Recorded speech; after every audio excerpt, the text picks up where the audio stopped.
Et l'invité ce matin, Thomas Porte, député La France Insoumise de Seine-Saint-Denis. Bonjour Thomas Porte. Bonjour. Et merci d'être avec nous ce matin sur Sud Radio. La réforme des retraites et le verdict attendu du Conseil constitutionnel. Ce vendredi, l'avenir de la mobilisation, la question des violences policières, mais aussi les dissensions à gauche. On va revenir sur l'ensemble de ces sujets dans le prochain quart d'heure. Mais d'abord, un mot sur l'effondrement de cet immeuble à Marseille dans la nuit de samedi à dimanche. 2 corps ont donc été sortis des décombres. Il resterait encore 6 à 7 personnes sous les gravats. La piste privilégiée, celle d'une explosion du haut gaz. En tout cas, c'est un nouveau drame qui touche la cité phocéenne, très clairement. Beaucoup d'émotions, puisque vous l'avez rappelé, Marseille est à nouveau frappé après le drame de la rue d'Aubagne. Moi, j'ai une pensée pour les familles des victimes, puisqu'on a découvert 2 corps ce matin. Il y a entre 7 et 8 personnes qui sont portées disparues. Il faut saluer le travail extraordinaire des marins-pompiers de Marseille qui sont à l'œuvre depuis plusieurs heures, qui évolue dans des conditions, d'après ce que j'ai compris, extrêmement difficiles, puisqu'il y a beaucoup de gravats, il y a encore des incendies. L'incendie encore qui couvre, sous les gravats. On le disait ce matin encore. Il y a aussi une formidable solidarité des Marseillaises, des Marseillais qui sont venus amener des habits, qui ont participé au relogement, qui sont là pour soutenir les marins-pompiers. Donc c'est un drame, et ce qu'on peut espérer, c'est que dans les prochaines heures, on ait des bonnes nouvelles et que des survivants soient retrouvés. C'est ça la chose la plus importante. Effectivement. Venons-en à l'actualité politique. Thomas Porte, nouvelle semaine décisive, je le disais, sur la réforme des retraites avec la décision attendue du Conseil constitutionnel vendredi. Qu'est-ce que vous attendez concrètement de cette décision ? On attend la censure intégrale de la loi. C'est ce qu'on a été plaidé avec l'ensemble des forces de la NUPES, mais aussi du groupe Lyot au Conseil constitutionnel. Pour un certain nombre d'arguments. D'abord, le détournement de ce qu'on appelle le projet rectificatif de loi de financement de la sécurité sociale qui a été mis en place en 96 et qui ne répond pas aux objectifs d'une réforme des retraites. Mais surtout, moi j'ai envie d'insister sur l'insincérité des débats. Ça a été souligné par plusieurs profs de droit constitutionnel, notamment Dominique Rousseau. Par exemple, sur les 1200 €. Ça peut être une cause de censure, effectivement, bien sûr, parce qu'aujourd'hui, constitutionnel. sur les 1200 € qui sont promis par le gouvernement aux retraités, on était parti sur 2 millions au départ. Finalement, on a fini à 10 000. Aujourd'hui, au moment où la loi peut être promulguée, on ne sait pas combien de personnes vont être concernées. Et enfin, sur l'utilisation d'articles qui contraignent le temps législatif, il y a eu l'article 40 au Sénat qui fait un vote bloqué, il y a eu le 49.3 pour... Qui a déjà été utilisé précédemment, à gauche comme à droite, d'ailleurs. Bien sûr, mais là c'est une accumulation, à la fois le détournement des retraites, d'ailleurs, aussi. À la fois le détournement de la procédure, l'utilisation d'articles extrêmement autoritaires en termes de débat, et surtout l'insincérité, c'est ça qui est souligné. C'est-à-dire qu'on nous demande de nous prononcer sur un texte sur lequel on n'a pas pu voter, avec des éléments dont on n'est pas certain de ce qui va se passer. L'index sur les seniors, est-ce qu'il va être appliqué? Est-ce qu'il y aura des sanctions pour les entreprises? Tout ça, on ne sait pas. Donc c'est quand même assez particulier de promulguer une loi où les représentants de la nation n'ont pas pu se prononcer, puisqu'il n'y avait pas la vérité des éléments. Donc la question de la sincérité, l'accumulation aussi de ces articles qui ont été mis en place du côté de l'exécutif. Vous y croyez vraiment à une censure intégrale finalement de ce texte? Écoutez, on y croit, c'est pour ça qu'on a été plaidé, qu'on a défendu nos arguments, et je remarque que ce que j'ai évoqué tout à l'heure, il y a un certain nombre de spécialistes du droit constitutionnel qui évoquent le fait que cette loi, elle ne respecte pas un certain nombre de procédures, elle devrait être censurée de manière intégrale. En tout cas, on attend beaucoup, et je dis, la France regarde ce qui va se passer au Conseil constitutionnel. Les gens sont mobilisés depuis le 19 janvier, ils vont très clairement regarder et écouter ce que vont prononcer les sages du Conseil constitutionnel vendredi. On n'a pas encore l'horaire, je crois que c'est vers 20h que la décision devrait être rendue apparemment. Vous craignez une forme de politisation de cette décision de la part des sages, de la part du Conseil constitutionnel ou pas ? Moi, j'espère qu'elle sera rendue sur le fond des arguments, sur ce que nous avons défendu, sur l'insincérité, sur le détournement de la procédure, sur l'utilisation d'outils qui n'ont pas permis de débattre sereinement. C'est ça qu'on attend des membres qui siègent au Conseil constitutionnel, et on peut, je crois, leur faire confiance pour qu'ils rendent une décision. En tout cas, nous, on espère que la décision, elle sera rendue non pas avec un arbitrage politique, mais sur le fond du dossier, sur les arguments que nous avons pu défendre. Vendredi, le Conseil constitutionnel rendra également son avis sur la demande de référendum, d'initiative partagée, le RIP. Vous misez beaucoup sur ce point, Thomas Porte aussi. C'est aussi une nouvelle étape dans le cadre de la bataille contre la réforme des retraites, puisque ça ouvre une perspective. Il faut récolter, je crois, 4,7 millions de signatures sur 9 mois pour avoir un référendum et mettre un coup d'arrêt à cette loi. Vous savez, quand vous avez 9 actifs sur 10 qui ne veulent pas de la réforme des retraites, 7 Français sur 10, encore cette semaine, qui disent qu'ils y sont opposés, c'est tout à fait envisageable d'aller chercher 4,7 millions de signatures. Et on a dit depuis le départ qu'on utiliserait tous les moyens à notre disposition pour mettre en échec cette réforme des retraites. Et le référendum d'initiative partagée fait partie de l'arsenal que nous allons utiliser pour battre le gouvernement et faire retirer ce texte.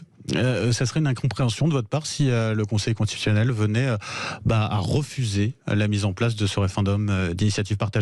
Ce serait une erreur de sa part? En tout cas, ce serait une incompréhension, parce que, au regard des arguments que j'ai évoqués il y a quelques instants, on considère, nous, que cette loi, elle ne peut pas être appliquée parce qu'elle ne respecte pas un certain nombre de dispositifs. Donc véritablement, oui, il y aurait une certaine circonscription à voir que cette loi soit validée par le Conseil constitutionnel.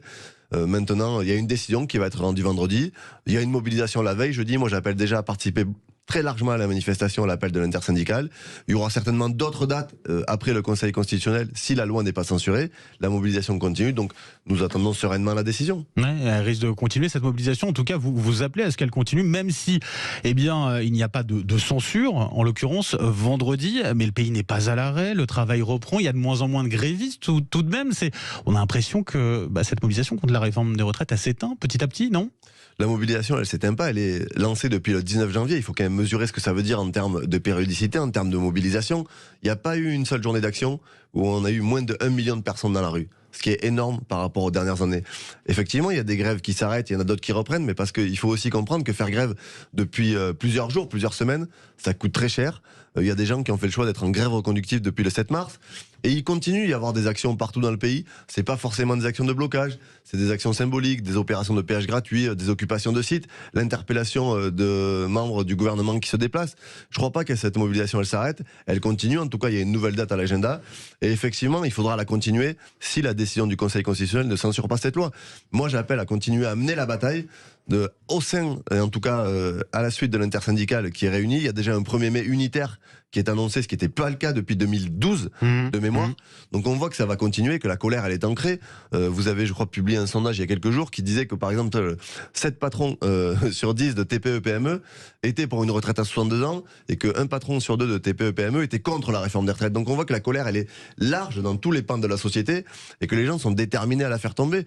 Moi j'ai vu à la dernière mobilisation des gens qui pour la première fois venaient manifester. On était à la 11e journée de mobilisation et pourtant des gens venaient pour la première fois dans la rue parce qu'il y avait de l'exaspération, parce qu'il y avait aussi de la colère face aux propos de ce gouvernement qui continue à nous expliquer que les gens n'auraient pas bien compris la réforme et qu'il faut faire de la pédagogie et qu'elle va profiter à l'ensemble de la population. Tout le monde sait que c'est faux. Donc la mobilisation elle est ancrée, la colère elle est là. Et la page n'est pas tournée, contrairement à ce que dit Elisabeth Borne ou Emmanuel Macron. La page sera tournée quand ce texte sera retiré. Non, en tout cas, ce n'est pas le chemin que prend l'exécutif. Elisabeth Borne, qui semblait montrer des signes d'apaisement, mais Emmanuel Macron, lui, a fait savoir qu'il avait fixé un cap. Pas question de reculer sur cette réforme. Ça ne vous fait pas perdre espoir, d'une certaine manière, justement, cette intransigeance, d'une certaine manière, du président de la République sur ce texte ? Écoutez, chaque fois qu'Emmanuel Macron parle, il met des millions de personnes dans la rue. C'est peut-être le meilleur mobilisateur pour continuer à défiler dans les rues. Mais souvenez-vous, son dernière interview à la télé, le lendemain, on avait 3,5 millions de personnes qui défilaient suite aux propos du président de la République. On en a connu d'autres par le passé qui affirmaient être droit dans leurs bottes, qu'ils ne céderaient jamais, qu'ils ne reculeraient pas. Force est de constater que malgré les coups de semonce d'Emmanuel Macron, sa majorité s'effrite. On a des bruits où on entend des gens qui ne sont pas d'accord, où on commence à dire que c'était peut-être pas une bonne idée cette réforme des retraites, notamment des députés de la majorité. Moi j'ai fait un débat l'autre jour sur une chaîne concurrente où un député de la majorité expliquait que finalement les gens étaient pas d'accord avec cette réforme et qu'il fallait réfléchir à revoir la situation.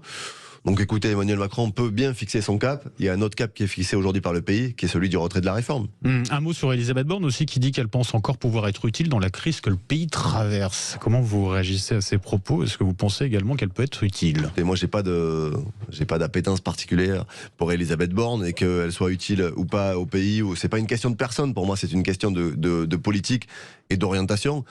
Et si Elisabeth Borne estime être utile au pays, la meilleure chose qu'elle peut faire, c'est mener la bataille pour que cette réforme soit retirée. Parce que quand vous voulez être utile au pays, il faut écouter l'intérêt général, il faut écouter la majorité du peuple. Et on ne peut pas gouverner contre le peuple français. Et je le redis ici, la majorité des gens, après des semaines et des mois de grève, après des semaines et des mois de mobilisation qui pénalisent, qui peinent au quotidien sur des millions de personnes quand vous n'avez pas de transport, quand vous avez une pénurie qui s'est fait sentir en termes d'essence, que vous avez des actions de blocage, c'est dur pour le quotidien des gens. Et malgré ça, la majorité des gens continuent de soutenir les mobilisations. Donc si Elisabeth Borne souhaite être utile au pays, qu'elle retire sa réforme. Thomas Porte sur Sud Radio. L'actualité aussi, c'est la question des violences policières que vous dénoncez, malgré plus de 260 000 signatures. La pétition que vous soulignez pour la dissolution de la Bravem a été classée sans suite à l'Assemblée. Vous ne la comprenez pas, cette décision ? Non, je la comprends pas et je dis qu'elle est en plus dangereuse. Parce que Pourquoi ? ça fait, c'est suite à un certain nombre de décisions antidémocratiques. On évoquait le 49.3 à l'Assemblée sur la réforme des retraites. Donc les gens, Qui est légal, qui peut être utilisé, le 49.3. Mais il y a quand même un fait qui est le fait d'empêcher les gens de voter. Donc ça, on empêche les gens de voter sur la réforme des retraites. Ils sont mobilisés depuis des mois sur la réforme des retraites. On leur dit, vous faites grève, ça ne sert à rien, on vous écoute pas. Là, il y a une pétition, il faut quand même mesurer le ridicule. Il y a une pétition qui a été signée par 260 000 citoyens, ce qui est énorme. C'est jamais fait sur le site de l'Assemblée en 10 jours. 260 000 personnes sur la question de la dissolution de la Brave. Et cette pétition, elle permettait simplement d'ouvrir un débat dans l'hémicycle si elle atteignait 500 000 signatures pour parler de la Brave et du maintien de l'ordre. Elle ne disait pas qu'à 500 000 signatures, on allait dissoudre la Brave. Elle demandait simplement un débat. Et même ça, la majorité le refuse, parce que c'est Sacha Houlié, le président de la commission des lois, qui était un des chefs de file macronistes, qui a fermé la pétition. Qu'est-ce qu'on donne comme signal aux gens ? Tous les outils à disposition des citoyens pour leur permettre de s'exprimer. Pour ouvrir des débats, on ferme à chaque fois les portes. Donc c'est absolument dangereux et je crois que c'est pas sérieux. Donc comme disait Laurent Berger, finalement de la CFDT, vous dites qu'il y a un problème de démocratie dans ce pays ? Bien sûr qu'il y a un problème de démocratie quand vous avez un empilement de dispositifs qui ne permettent pas aux gens de s'exprimer et dès qu'ils ouvrent des solutions pour s'exprimer, vous leur dites circuler, il n'y a rien à voir. C'est quand même curieux. Enfin, je veux dire, fermer une pétition, quel signal on envoie aux citoyens ? Et c'est pas un sujet mineur, celui des violences policières. C'est pas un sujet qui concerne simplement 4 ou 5 députés de la France Insoumise. Quand vous avez 260 000 citoyens qui se saisissent d'un sujet pour dissoudre une brigade qui mène des actions violentes, qui a tenu des propos racistes. Enfin, c'est quand même des policiers, on a entendu les enregistrements, vous l'avez sûrement entendu, où on dit on a cassé des gueules et des coudes, on peut recommencer. Tu es venu comment en France, tu t'es accroché à une aile d'avion. On a vu une vidéo où un policier de la Brave roule sur un manifestant. Et moi, j'ai pu les observer en manifestation. Ces gens-là sont là pour semer la terreur. Vous avez eu des propos vous-même très durs à l'égard du ministre de l'Intérieur, Gérald Darmanin, ministre de la Guerre, qui mettait en place une stratégie de chaos. Là-dessus, vous maintenez vos propos ? Bien sûr, Gérald Darmanin n'est pas un ministre de l'Intérieur, c'est un ministre de la matraque, un ministre qui est en guerre contre le peuple français et contre la mobilisation. Cette unité-là, elle vient pas de nulle part. Elle a été recréée en 2019 par le préfet Lallemand, déjà pour réprimer les mobilisations des Gilets jaunes, et leurs prédécesseurs, dissous en 1986, les voltigeurs qui avaient assassiné Malik Oussekine. Ce n'est pas une unité de maintien de l'ordre, c'est une unité qui est faite pour aller au contact. Bah là, il y a une différence, il ne pas les coups de matraque sur une moto. Hein. Oui, mais Malik Oussekine n'a pas été tué par des policiers qui étaient sur la moto. C'était des gens qui étaient descendus, qui sont allés dans un hall d'immeuble. Cette unité-là, elle sème la terreur, elle est dangereuse, et nous demandons sa dissolution avant qu'un drame ne se produise en marge des manifestations. Gérald Darmanin qui vous avait invité par ailleurs à passer une journée avec la Bravem pour vous rendre compte du terrain. C'est ce que nous avons fait avec Hugo Bernalicis et Antoine Léaumont avec notre propre moyen, parce qu'il n'était pas question de participer à l'opération communication du ministre de l'Intérieur. Jeudi, nous avons, avec 3 députés de la France Insoumise, observé le maintien de l'ordre, observé les policiers de la Brave. Et d'ailleurs, j'en profite pour... Avec une vidéo qui a fait le tour des réseaux sociaux, certains disent que vous l'avez joué un peu provoque avec les policiers. Ben, on a simplement demandé, d'ailleurs ce n'est pas un des députés qui a demandé ça, c'est un journaliste, David Dufresne, qui traite des opérations du maintien de l'ordre, de la gendarmerie, de la police, qui est un expert, depuis qui a demandé où était le RIO, c'est-à-dire le numéro d'identification des policiers. Je rappelle que c'est obligatoire d'avoir son numéro d'identification. C'est pour les policiers de la Brave, quasiment 1 sur 2 ne l'avait pas, et quasiment les 3/4 étaient cagoulés, ce que le schéma du maintien de l'ordre interdit aussi. Les policiers doivent avoir le visage découvert, donc on ne peut pas avoir 2 poids 2 mesures et avoir des gens qui ne respectent pas la loi et qui commettent des exactions et qui sont couverts par le ministre de l'Intérieur. Quand Gérald Darmanin parle de fatigue, quand on roule sur un manifestant, c'est pas de la fatigue. L'actualité également, c'est ce courrier adressé à tous les députés par la présidente de l'Assemblée, Yaël Braun-Pivet, qui déplore le triste record de sanctions à l'égard des élus. Elle s'inquiète de la dégradation de la qualité des échanges au sein de l'hémicycle. Vous sauriez, ou même Thomas Porte, vous avez été exclu 15 jours de l'Assemblée pour avoir posé dans la rue avec le pied sur le ballon, un ballon à l'effigie du ministre du Travail. Comment vous réagissez à ce courrier et que dites-vous, Yaël Braun-Pivet ? Que ça suffit. Écoutez... adresser un courrier à l'ensemble des députés de la France Insoumise et mettre à l'intérieur du courrier qu'on s'inquiète de la nature des débats qui sont au sein de l'hémicycle, alors même qu'elle fait partie d'une majorité qui a utilisé 11 fois le 49.3, donc qui restreint les débats. Et puis l'Assemblée nationale, c'est pas une classe d'école, c'est pas un conseil d'administration. On n'est pas là pour se tenir le doigt sur la couture du pantalon et être sage. On est là pour porter la colère du peuple, pour défendre nos idées, pour s'opposer à Emmanuel Macron. Mais dans un certain cadre. Bien sûr, mais écoutez, est-ce que vous considérez que chanter la Marseillaise dans l'hémicycle, c'est anti-républicain, c'est mettre le désordre à l'intérieur de l'hémicycle? Je remarque d'ailleurs au lendemain de ce que nous avons fait, l'ensemble de la presse européenne et internationale a traité ça sous l'angle de la résistance au 49.3, parce qu'il faut mettre ça dans le contexte. Nous l'avons fait au moment où Elisabeth Borne est venue déclencher le 100e 49.3 de la 5e République, le 11e depuis le début de son mandat, pour empêcher la représentation nationale de voter sur la réforme des retraites. Donc nous sommes fiers, et moi je suis fier de l'avoir fait. Et si Yael Braun-Pivet considère et pense qu'elle va nous faire taire ou nous faire peur avec des courriers, des menaces et des sanctions, elle se trompe, et elle ferait mieux de se comporter comme présidente de l'Assemblée nationale et pas comme une chef de bande macroniste qui défend les intérêts du président. La NUPES est-elle menacée? Thomas Porte, Fabien Roussel, qui doit être reconduit à la tête du PCF, estime qu'elle est dépassée. En l'occurrence, il appelle à parler à toute la gauche. Il a été pris à partie par pas mal d'insoumis. Mêlez-vous de vos affaires, c'est ce qu'il a dit. Qu'est-ce que vous lui répondez? Écoutez, je crois que la NUPES, elle est pas dépassée. Tout le monde a plaidé pour un acte 2 de la NUPES, c'est-à-dire voir comment on continue à la faire évoluer. On parlait tout à l'heure du Conseil constitutionnel. Je remarque que les 4 groupes parlementaires de la NUPES ont défendu ensemble la censure au Conseil constitutionnel avec les mêmes arguments. Il y a un travail à continuer à faire. Simplement, on ne peut pas discuter avec des gens comme Bernard Cazeneuve qui ont tout de contraire à la NUPES.